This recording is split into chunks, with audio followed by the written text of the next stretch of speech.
ከዛሬ 96 ዓመት በፊት እንደ አውሮፓውያን አቆጣጠር በ1930 በኡራጓይ አሸናፊነት የተጀመረው ይህ የታሪክ ማህደር ዛሬ ላይ መላውን ዓለም የሚያንቀጠቅጥ ግዙፍ ተቋም ሆኗል። በሁለተኛው የዓለም ጦርነት ምክንያት ዓለም በደም ስትታጠብ ለሁለት ጊዜያት ያህል ተቋርጦ የነበረ ቢሆንም እግር ኳስ ግን መቼም ቢሆን አልሞተም። ከፔሌ ድንቅ የብራዚል ዘመን እስከ ማራዶና እጅግ አወዛጋቢና አስደናቂ ታሪክ እስከ ዚነዲን ዚዳን አስገራሚ የፈረንሳይ የበላይነት ድረስ ይህ መድረክ 22 ጊዜ የሰዎችን ልብ መስረቅ ችሏል።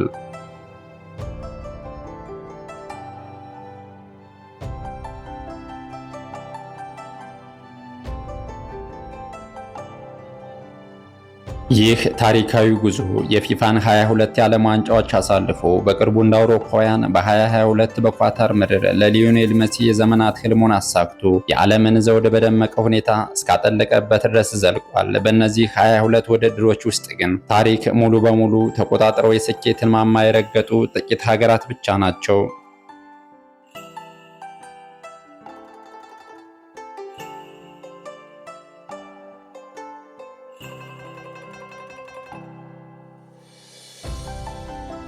የዓለም ዋንጫ ማለት ለብዙሃኑ ከኳስ ጨዋታ በላይ ነው። ከድንበር፣ ከቋንቋ፣ ከዘር በላይ የቆመ የቢሊዮኖች ልብ ባንድ ላይ የሚመታበት ብቸኛው ምትሃታዊ መድረክ ነው። ይህ ታላቅ ውድድር በይፋ የተጀመረው እንደ አውሮፓውያን አቆጣጠር በ1930 ሲሆን በየ4 ዓመቱ በሚመጣው በዚህ ሂደት ፍጹም የማይረሱ ስሜቶች ይፈጠራሉ። የአሸናፊዎች እልልታና የደስታ እንባ፣ የተሸናፊዎች ልብ የሚሰብር ጩኸትና የሐዘን መሬት ጠብታዎች ውድድሩን የስሜቶች ሁሉ መዳረሻ ያደርጉታል። ዛሬ በዚህ ታላቅ መድረክ ላይ ስማቸውን በወርቅ ቀለም የጻፉ ታሪክ የሰሩና የዓለምን እግር ኳስ የበላይነት የጨበጡ ምርጥ ሀገራትን በፍጹም ትክክለኛ በሆነው የቅደም ተከተል ደረጃቸው እናያለን። ነገር ግን ወደ ዋናው ዝርዝር ከመግባታችን በፊት መላው ዓለም የሚጠይቀው አንድ ጥልቅ ጥያቄ አለ። በታሪክ ውስጥ ካሉ እጅግ ምርጥ ተጫዋቾች አንዱ የሆነውና የ5 ባላንዶር ባለቤቱ ክርስቲያኖ ሮናልዶ ለምን የዓለም ዋንጫ ማሸነፍ አልቻለም? የሱ ሀገር ፖርቱጋልስ ለምን እስካሁን ዋንጫ አጥታ ቀረች? ዛሬ የሮናልዶን እንባ ታሪክና የታላላቅ ሀገራት ሚስጥር በዝርዝር እንፈትሻለን። እስከ መጨረሻው አብራችሁን ቆዩ።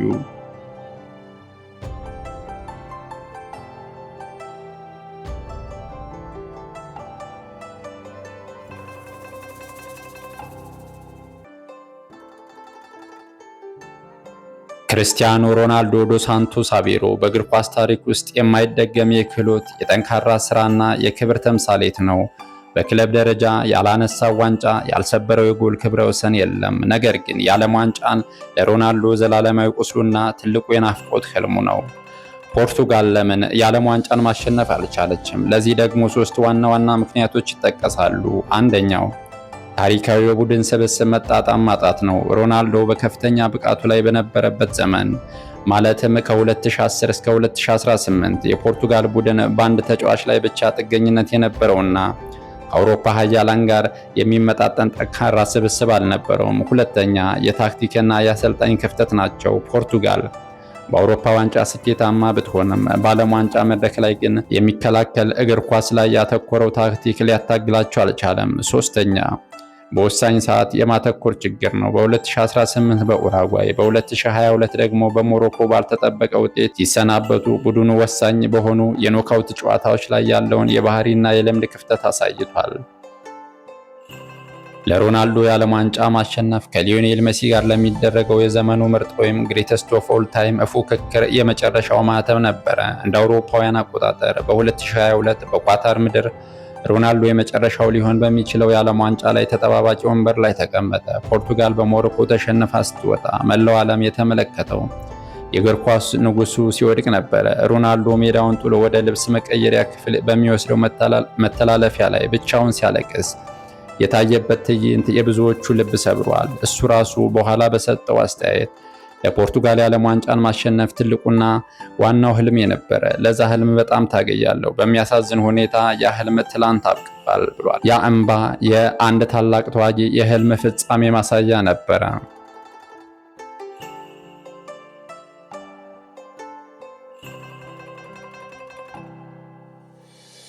ዛሬ ከ1930ው የኡራጓይ መጀመሪያ እስከ 2022 የኳታር ፍጻሜ ድረስ የተካሄዱትን 22 የዓለም ዋንጫዎች ታሪክ መነሻ በማድረግ የዚህን ታላቅ መድረክ ዘውድ የጫኑ 8 የዓለም እግር ኳስ ነገስታት ታሪክ በጥልቅ እንመለከታለን። ቪዲዮውን ላይክ በማድረግ አብራችሁን ቆዩ።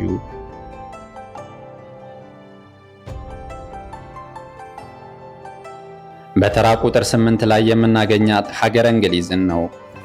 በ1966 አንድ ዋንጫ ብቻ ነው ማሸነፍ የቻለችው። የእግር ኳስ ፈጣሪ ነን የሚሉት እንግሊዞች በዓለም ዋንጫ ታሪክ ውስጥ ፍጹም ስኬታማ ናቸው ማለት አይቻልም። ነገር ግን እንደ አውሮፓውያን አቆጣጠር በ1966 በገዛ ሀገራቸው ባዘጋጁት ውድድር ላይ በሜዳቸው እና በደጋፊያቸው ፊት ታሪክን ሰሩ። በፋይናሉ ጨዋታ በዌምብሌይ ስታዲየም ከባድ የተባለችውን ምዕራብ ጀርመንን 4-2 በሆነ ውጤት በመርታት ብቸኛዋን የዓለም ዋንጫ ማሸነፍ ቻሉ። ከዚያ በኋላ ግን የዓለም ዋንጫ ማሸነፍ ለእንግሊዝ ናፍቆትና እንደ ህልም ብቻ ሆኖ ቀርቷል።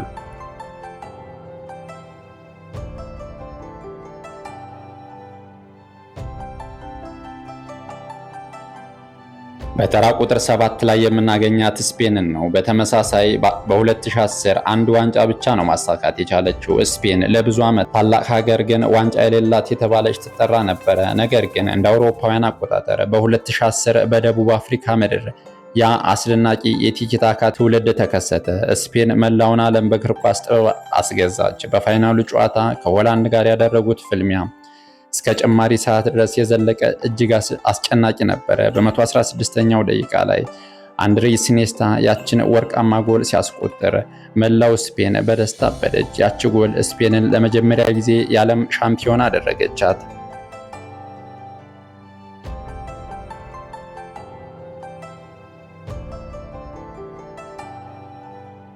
በተራ ቁጥር 6 የምናገኛት ሀገረ ኡራጓይን ነው። 2 ዋንጫዎችን ማሳካት ችላለች። በ1930 እና በ1950 ኡራጓይ በህዝብ ቁጥር አነስተኛ ብትሆንም ታሪኳ ግን ግዙፍ ነው።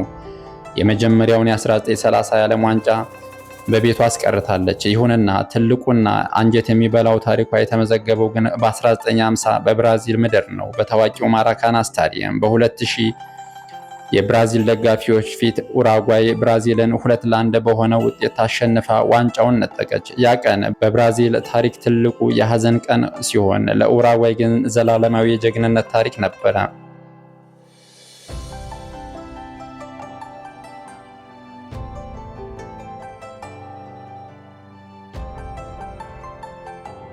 በተራ ቁጥር 5 የምናገኛት ሀገረ ፈረንሳይን ነው። 2 ዋንጫዎች በተመሳሳይ በ1998 እና በ2018 ማሸነፍ ችላለች። ፈረንሳይ በዓለም እግር ኳስ ውስጥ ሁል ጊዜ አስፈሪ ሀገር ናት። እንደ አውሮፓውያን አቆጣጠር በ1998 በገዛ ሀገራቸው ባዘጋጁት ውድድር ታላቁ ዚነዲን ዚዳን ብራዚልን በፋይናል አይቀጡ ቅጣት ቀጥቶ የመጀመሪያውን ዋንጫ አስገኘላቸው። ከ20 ዓመታት በኋላ በ2018 በሩሲያ ምድር በወጣቱ ኪሊያን ምባፔ አስፈሪ ፍጥነት ታግዘው ክሮኤሽያን በማሸነፍ ለሁለተኛ ጊዜ የዓለም ዋንጫ ወደ ፓሪስ ይዘው ተመለሱ። ፈረንሳይ ሁልጊዜም ለዋንጫ የምትፋለም ኃያል ሀገር መሆኗ ይታወቃል።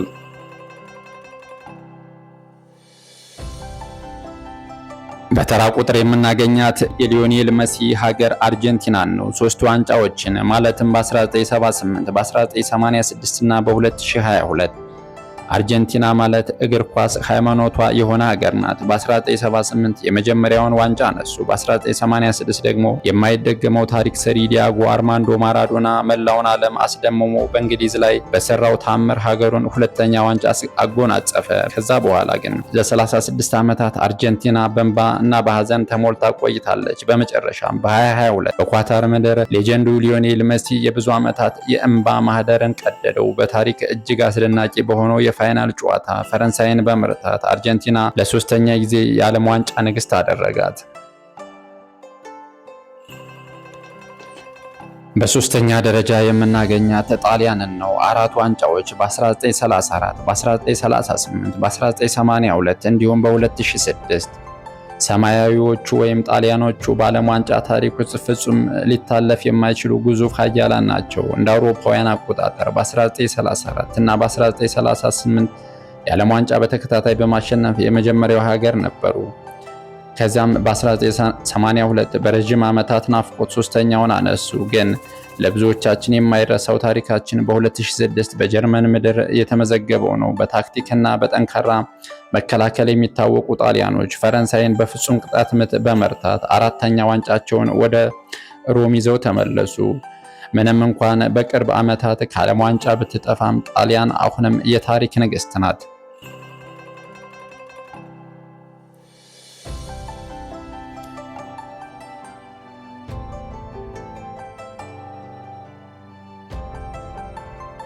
በተራ ቁጥር 2 የምናገኛት ኃያሏን ጀርመንን ነው። በተመሳሳይ ከጣሊያን ጋር 4 ዋንጫዎችን ተጋርታለች። በ1954፣ በ1974፣ በ1990 እና በ2014። ጀርመኖች እግር ኳስን እንደ ማሽን ነው የሚጫወቱት። ተስፋ መቁረጥ የሚባል ቃል በመዝገበ ቃላታቸው ውስጥ የለም። በ1954 የበርን ታምር በተባለው ጨዋታ የመጀመሪያ ዋንጫ አነሱ። ከዚያም በ1974፣ በ1990 እና በ2014 በብራዚል ምድር አስተናጋጇን ብራዚልን 7-1 በሆነ ታሪካዊ ውጤት አዋርደው አርጀንቲናን በፋይናል አሸንፈው 4ኛ ዋንጫቸውን ጀርመኖች አነሱ። ጀርመን ሁልጊዜም በጠንካራ ስነ ልቦናዋ የምትታወቅ የዓለም ዋንጫ አስፈሪ ኃያል ሀገር ናት።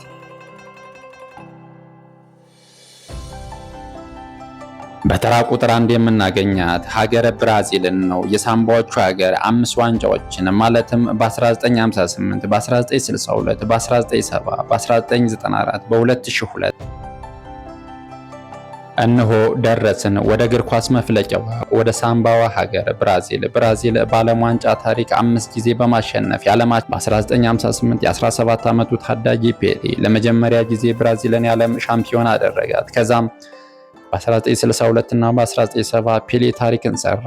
በ1994 በሮማሪዮ፣ በ2002 ደግሞ በሮናልዶ ናዛሪዮ አስማታዊ ግቦች ብራዚል 5ኛ ዋንጫዋን ጨበጠች። ብራዚል በዓለም ዋንጫ ታሪክ ሁሉንም ውድድሮች የተካፈለች ብቸኛዋ ሀገርም ናት። እግር ኳስ በሌላ ሀገር ጨዋታ ሊሆን ይችላል፣ በብራዚል ግን ሕይወት ነው። ታሪኩ ይህን ይመስል ነበር። የዓለም ዋንጫ የጀግኖች መፈጠሪያ፣ የንጉሶች መውደቂያ እና የቢሊዮኖች ልብ መዳረሻ ነው። ክርስቲያኖ ሮናልዶ ዋንጫውን ባያነሳም እግር ኳስ የሰጠው ክብር ግን ከማንኛውም ዋንጫ በላይ የላቀ ነው። ለመሆኑ ከነዚህ ታላላቅ ሀገራት ውስጥ የእናንተ ተመራጭ ሀገር የትኛዋ ናት? የሮናልዶ የዓለም ዋንጫ ታሪክ ምን ስሜት ፈጠረባችሁ? ሐሳባችሁን ኮሜንት ላይ አስቀምጡልኝ። ቪዲዮውን ከወደዳችሁት ላይክ እንዲሁም ሰብስክራይብ በማድረግ የዩቲዩብ ቻናላችን ቤተሰብ ይሁኑ። በቀጣይ በሌላ ድንቅ ታሪክ እስክንገናኝ ሰላም።